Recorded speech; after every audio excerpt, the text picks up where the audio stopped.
Hey, it's Cindy from Homegrown Fun. This is a controversial topic. Everyone wants to help the monarchs, but I contend that not everyone is helping. In fact, you could be causing monarchs to starve. Here's why. If you go to the nursery and you buy one milkweed plant, I'm talking swamp milkweed right now because that's the milkweed that's most prevalent in my region. I don't know a lot about common milkweed, but I know how swamp milkweed grows. I have over 18 plants. I started out with 6. And monarchs are voracious eaters. They gobble that all up. I was left with twigs. If you go to the nursery and you get one plant and you put that in your garden, you think, oh, I'm doing wonderful things to save the monarchs. Monarchs need to go through 5 instars, moltings. They need to reach that point. They're healthy enough to build their chrysalis and turn into an adult that could potentially migrate or create more monarchs. And if you don't have enough food, they're just going to starve on the milkweed. They'll be searching and they won't have what they need to do the job. Many people would be better off trying to attract swallowtails, and that's because swallowtails eat plants in the carrot family, plants that you can eat too, plants that kids can be around. Milkweed is toxic. You would get a stomach ache or even worse if you ate it. But plants that swallowtails love, like dill, fennel, parsley, that's something that kids can nibble on. And my daughter, my youngest, loves fennel. And ever since she was a kid, she would go and take a sprig of it and just chew on it.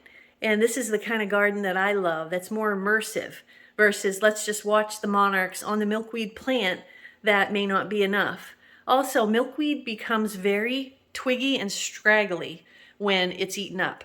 When the monarchs are done devouring it, you're going to be left with branches that look very bare. And these branches, you really need to think about where you're going to locate the milkweed on your property.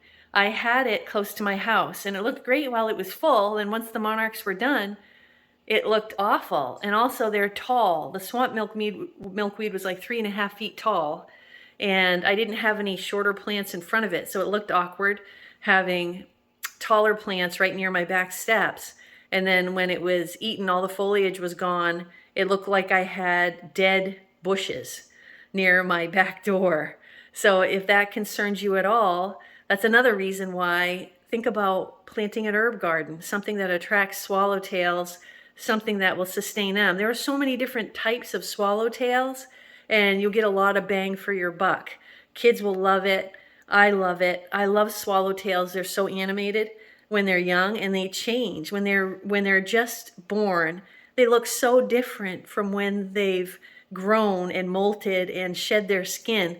And what's neat is if you can catch them shedding their skin, it's some of the coolest stuff. Go out and take some pictures and then blow them up, and you will see in some of the pictures, you'll see the skin that they've just shed. And sometimes it just looks like clothes laid on the floor. It's in the same shape that they were in.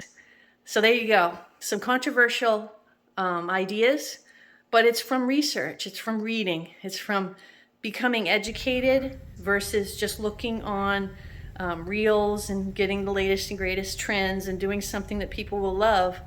It's actually from reading university studies on monarchs and from my own experience too, and how much after building really great, I would say world-class school gardens, how swallowtails can be extremely exciting for students and for kids. So good luck with your garden, with your butterfly gardens, and I hope you have a most wonderful butterfly season.